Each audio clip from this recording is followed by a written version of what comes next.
Hello painters, it's Debbie from acrylicpouring.com, and today we're back for something a little bit different.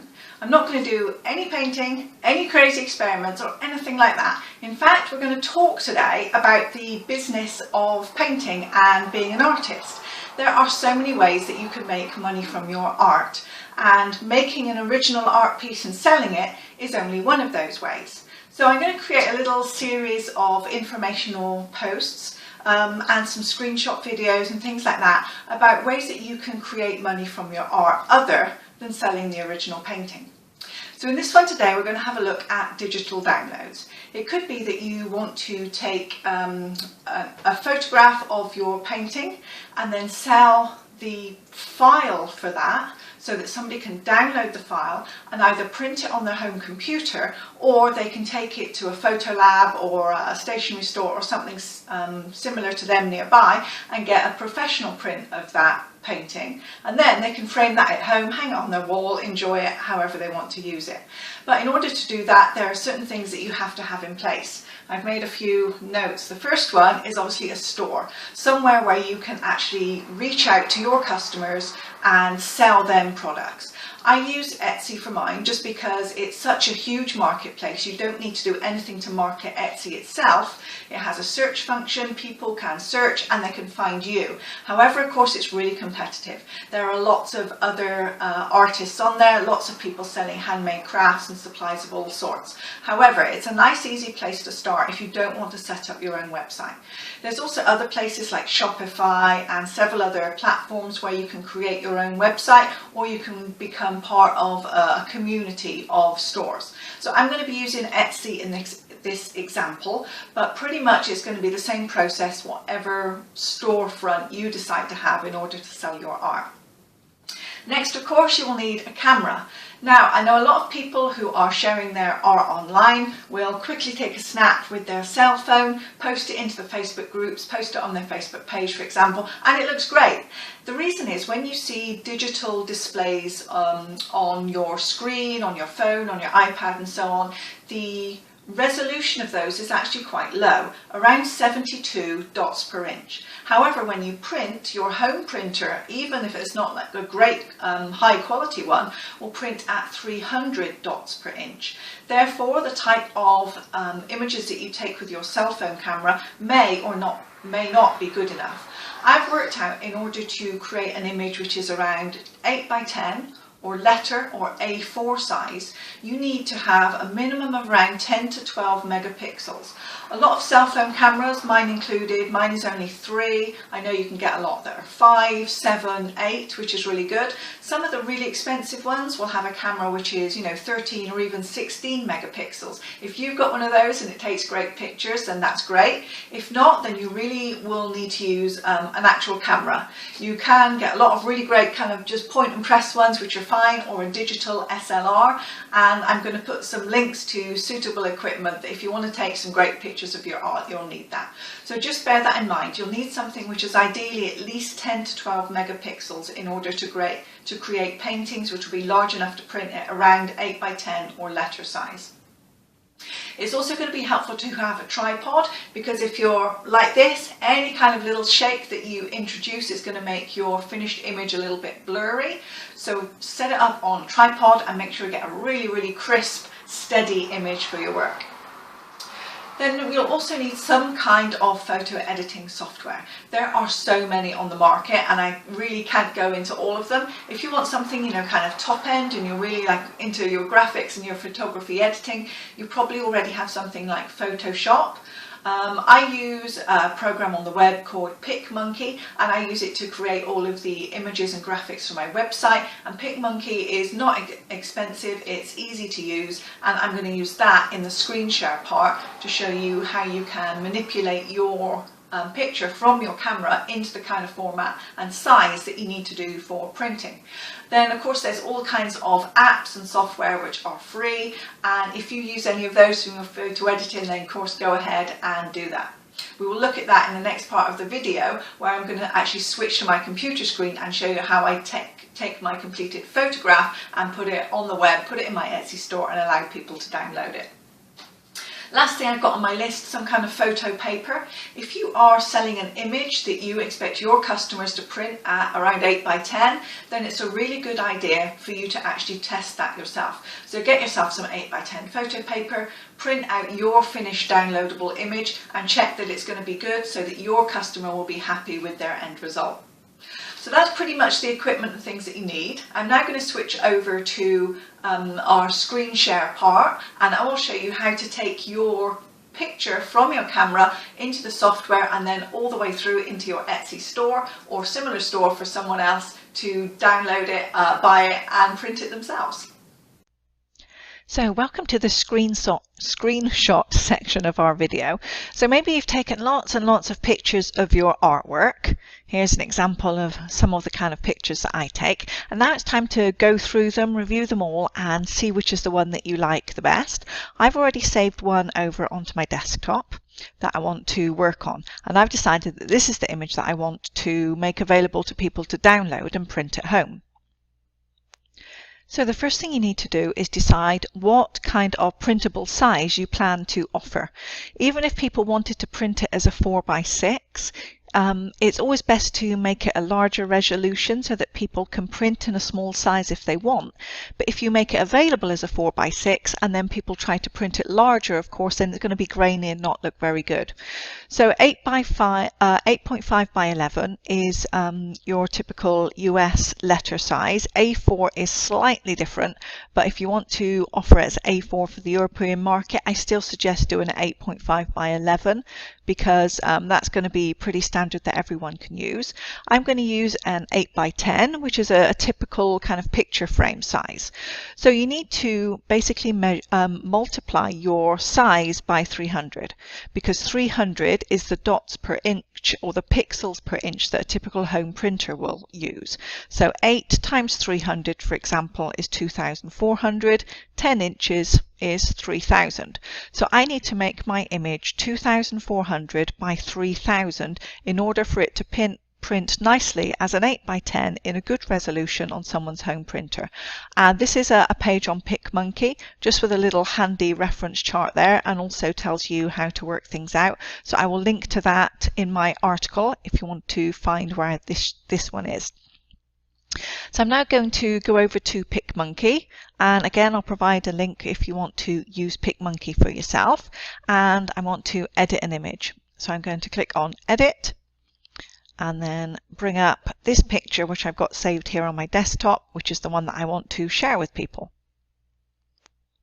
So once you have your image, the first thing to do is make it the right size. So I'm going to crop it, and it needed to be, I suggest ticking this scale photo box first of all, 3,000 wide by 2,400 tall, which gives me my 8 by 10. And as you can see, it's created this little box which shows the crop area, and I can just click and drag and move that around. And I can also change the size. So if I want to, I can make a very large image, or if I wanted to, I could just make a tiny little close-up shot or even smaller. But if you go smaller, remember that you'll need some really good resolution in your camera. Otherwise you'll struggle to get the good print result that you need. So having a good quality camera is essential if you want to really crop in close. So let's say I want to crop this. This will be my 2,400 by 3,000, and I can just click apply, and I've now got my image to the right size. Now at this point, obviously your software may be different to mine. You may be using Photoshop, some kind of free app or something, for example, but there are obviously things that you can do, like you can change the exposure if you want to make it brighter or darker. Obviously these are extreme just to show the kind of things that you can do. You might want to just increase the contrast a little bit, make it a little bit brighter. There we go, so I maybe think that looks nice. Then you can sharpen it perhaps. I'm going to give it a little bit of extra sharpness just to make it really zing, and apply. You can rotate if you want to. You know, all the kind of things that you can do in a basic photo editing software in order to make it look good. So this is my finished result on the screen. It's in an 8 by 10 size. It's the right number of pixels. So all I need to do now is save it. So for PicMonkey, strangely they don't call it save. Save saves it within the PicMonkey system itself, but I'm going to export it to my computer. And at this point you want to give your painting a reasonable name. So maybe I'm going to call it a patriotic dirty pour, seeing it's kind of red, white and blue. Image by Debbie, and then I might call it 8 by 10 inches, for example. And you can see the dimensions here. It's got the 2400 by 3000, and you want to save it as the maximum file size.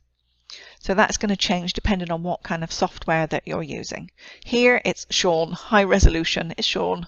So I'm going to export that to my computer and just save it back on my desktop. Now if you want to, you can also maybe include a little digital signature, and that's easy to do within PicMonkey or any of the usual editing software. So I'm going to click on text and pick from the great big long list of fonts that I've got. So I'll just pick that top one. Add text, click in the box, I'll put my name and the date, 2017. And then I can click on that and drag wherever I want it.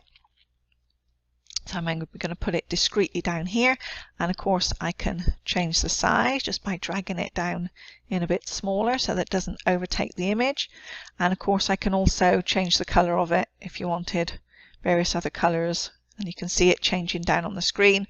I'm just going to keep it, I think, as plain black. And so at this point I've now changed my image, so if I wanted to keep that one with the thing on, I would need to export it again and resave it. But I won't, I'll just delete that. That was just for practice. So having saved your original image, that will be the one that your customer is going to download. But if you upload that to your store, then people will just be able to right click, save image, and get that image without buying it, and we don't want that to happen. So I'm going to suggest you add some kind of watermark.